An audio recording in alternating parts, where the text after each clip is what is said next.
Hello everybody, and welcome back to Kvothe's Dark Souls Let's Play. In last episode, we finally finished the Undead Asylum completely. Both trips are done, so now we're going to actually progress with the plot. I'm actually surprised I didn't die on that fall, which was kind of cool, but it was so interesting I thought I might as well just leave it in. So, here's to near-death experiences. So anyway, after I rest up at Firelink, the first plan of action is to go at those gargoyles again. We never actually fought them before. I'm kind of hoping that this will be my first attempt at a boss where I don't die horribly or pitifully yet so far. Not counting the Asylum Demon because, let's face it, the Asylum Demon is a fairly easy boss. It's very tough to die on him. I will teach you miracle. Now, I left myself exactly 4,000 or so souls when I finished the Undead Asylum again. Come again. So I'm finally able to equip heal here. Actually, I haven't equipped it yet, but I'm finally able to buy the heal miracle, which will be very useful, as you'll see. I'll use it a bunch. It's just like having 5 extra Estus, except it doesn't matter whether the bonfire is kindled. You get them back every time you rest at a bonfire, so it's pretty sweet.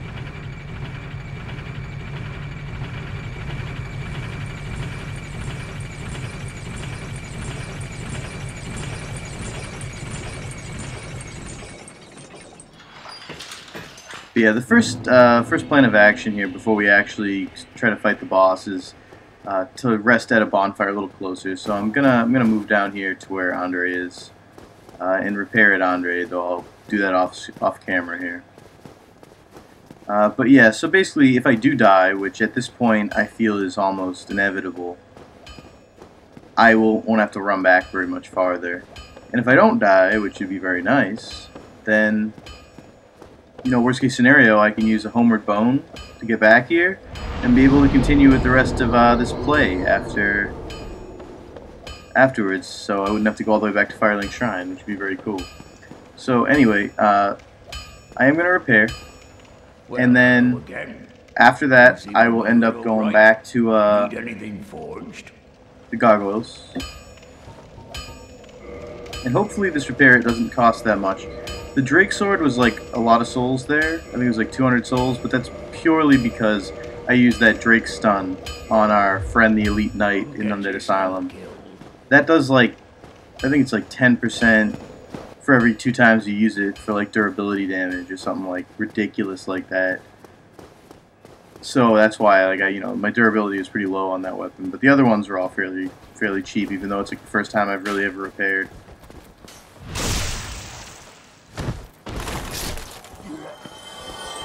Now, I think I've killed these 3 guys so many times in the game, it's become like, I have like a system. Like, I always take out that archer first, run up to him, hit him in the back, then I take out the next guy in one hit, and then backstep this guy too.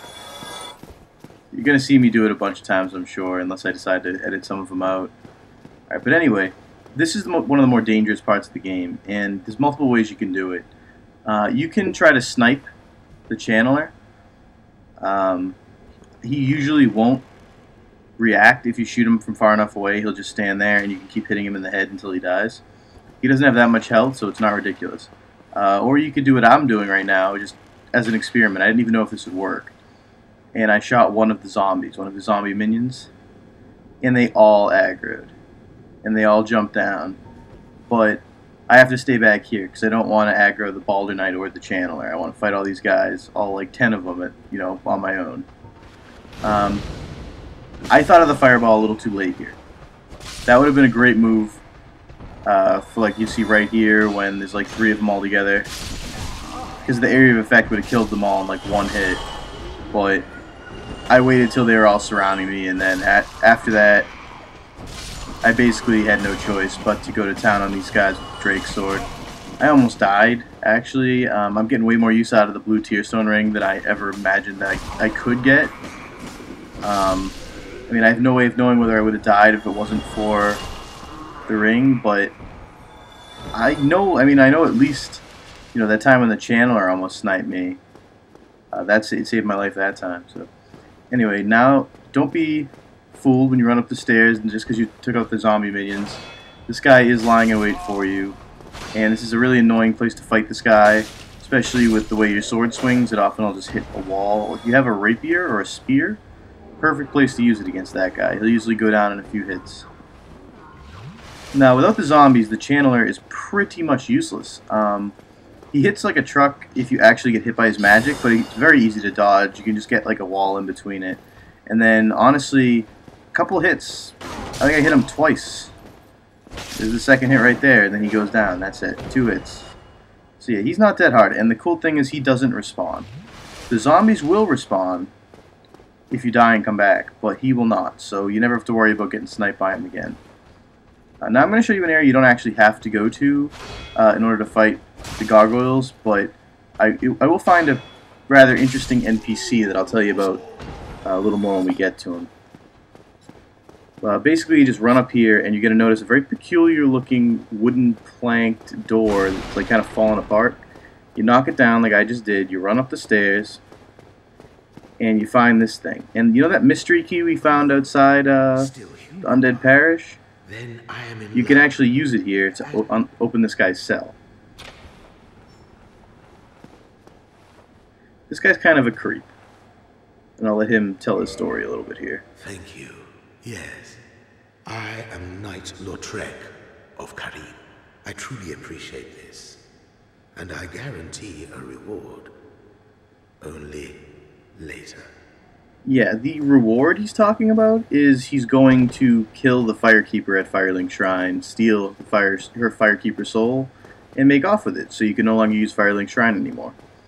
That only happens if he's still alive and sitting at Firelink Shrine, and you fight, and you ring the second Bell of Awakening.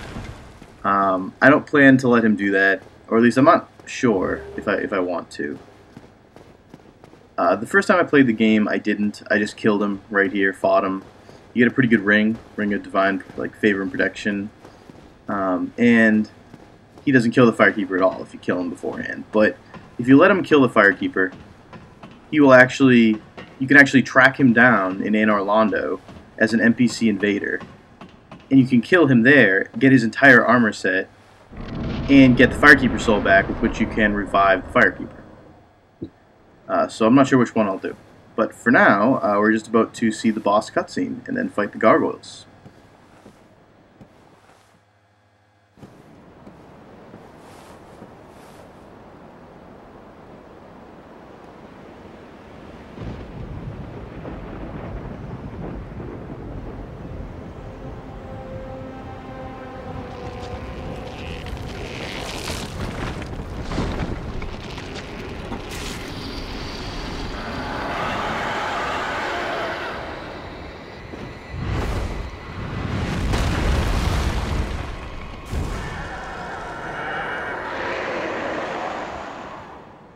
Honestly, that's one of the coolest openings for the bosses in this game, in my opinion. But anyway, in terms of this guy as a boss, the gargoyles are not very difficult at all. Basically, what you want to do is get in close. And if you get in close, there's basically nothing these guys can do to hit you. Once you're really close to this guy, he will swing and he'll just miss you or go out over you like he did there. As you just saw, if you hit his tail, you can get that cool weapon, which is cool if you cut it off. You can do that on either one of the gargoyles. Now when you get him down to 50% health, another gargoyle shows up with 50% health. And this one can breathe fire. But that's actually a good thing because it gives you time to heal. And this guy's no more difficult than the other guy. The only strategy is keep your shield, don't two-hand your weapon, just shield. And you should be able to take this guy out by getting in close and just cutting him to shreds. Just be patient, and you can basically beat this guy without even having to try too hard. And that's it. Done. That was like a 30-second boss fight. I think I only took one hit, and it was to that guy's fire attack when I was still fighting the other gargoyle. So yeah, it's not too bad at all. This is probably one of my favorite bosses to fight in the game. Not because it's easy, but I just think they look really cool, and you just feel really awesome when you beat them because they're so much bigger than you, and they're just like swinging these huge halberds around, and spitting fire at you, and you just kick their ass. It's like no big deal. So yeah. Anyway, we finally reached the one of the two bells of awakening that the nice man at Firelink Shrine decided to tell us about. Ringing this bell doesn't actually do anything yet. You have to ring both of them, but once you do this, you're one step of the way there. The other one is a lot more of a pain in the ass to get to, let me tell you. This one is once you ring this bell, it's like easy mode over.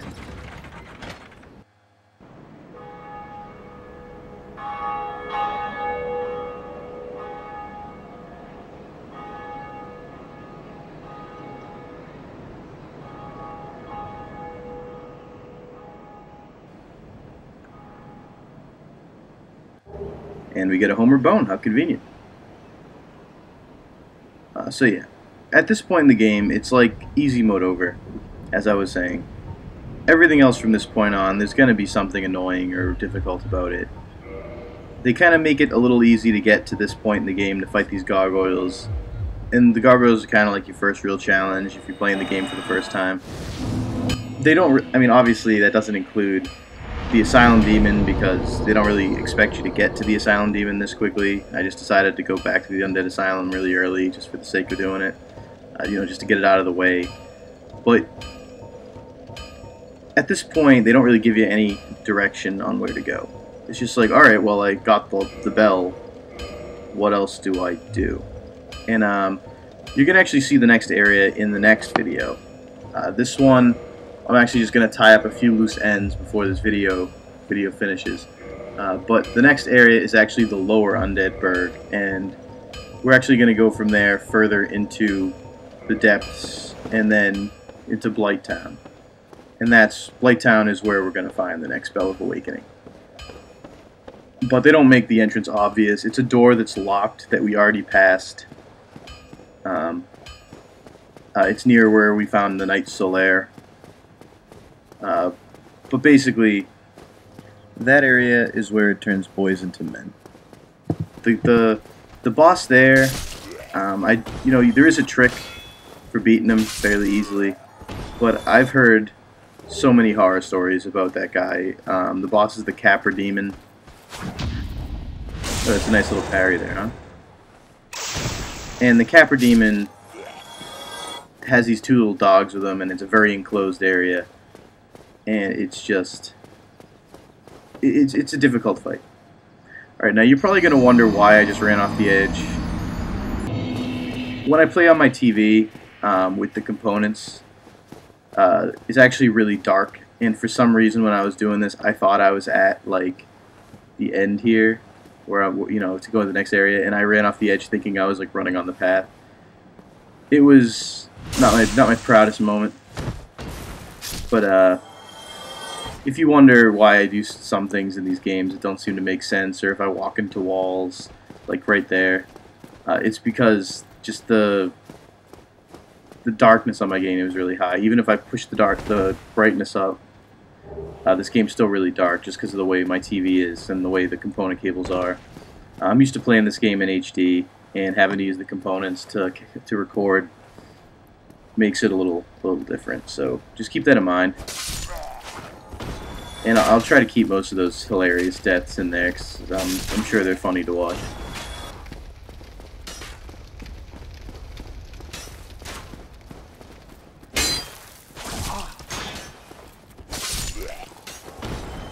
But yeah, the next thing we're going to do is we're actually going to kill a Black Knight that I purposefully avoided the first time, because I didn't think I had the endurance when I first came through this area to fight him.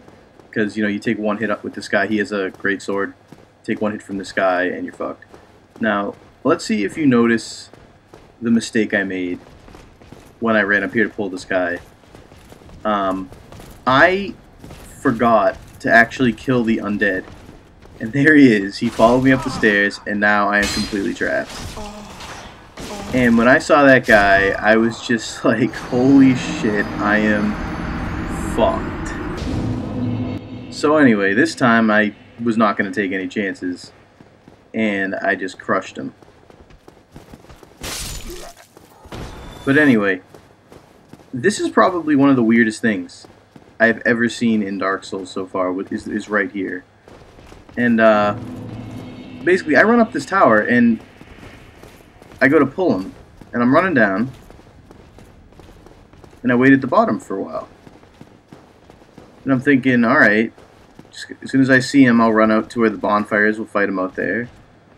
But where the hell is the guy? It's like, I don't know where this guy is. He's not coming. So, I mean, I know he spawned to the top of the tower, and there's only one way out. So I run back up here to go check on the knight, because there's no way, he couldn't have gotten by me. It's an extremely small corridor. So I run all the way up to the top, and he's not here. So I'm thinking, wow, this guy must have glitched out or something. I'm looking around, I'm looking over the edges of the tower, trying to find out where the hell this guy is. And he's just like nowhere to be found. I mean, I can hear him. That's the really screwed up thing. If you listen, you can hear him running around. Where the fuck is he? I'm running around in circles like a complete moron here. And I'm looking, and I cannot find this guy for the life of me. I'm spinning the camera. Do you see him? I mean, he's just not fucking here. And then it's just like, what the fuck? And apparently the guy just like spawned out of the wall or something right behind me and just knocked me off. I didn't know what to think at that point. I was just like, what the hell just happened to me? But this run was a little nicer, and after completely making a fool of myself trying to fight this Black Knight the first 2 times, I am going to kill him this time. And this is how I recommend anyone new trying to play this game, how they fight this guy. Because basically, at the top of that tower, unless you have like ridiculous endurance, it's going to be like a real pain in the ass to try to take these guys' hits. But if you move them into an open space, you can dodge most of them, and make pretty easy work of them by just running around and doing the backstab strategy that I showed you on the original Black Knight I fought here. So you just circle around, you can get an easy backstab in, and you just do that a couple times, you take him out. Now that sword right there that he has is the Black Knight Greatsword. That's actually what I said when I was fighting the Black Knight in the Undead Asylum. The one in the Undead Asylum does not drop the Greatsword. This guy sometimes does. And he didn't that time, unfortunately, because that sword is actually pretty pimp. But he did drop a Titanite Chunk, which is an advanced upgrade stone that I'll definitely use later to upgrade like lightning weapons, so it's pretty cool. Alright, so anyway, after I scared the dragon away, he's not really here yet. He does come back if you run across the bridge, and he will, as you'll see. But I took the opportunity to grab that claymore. You see, he's nowhere to be found now, but then you run down the stairs here, and boom, they're all dead. But yeah, anyway, that's pretty much it for this episode. In the next one, we will enter the next area, go into the Lower Undead Burg, and fight a Capra Demon. So, until next time, see you later.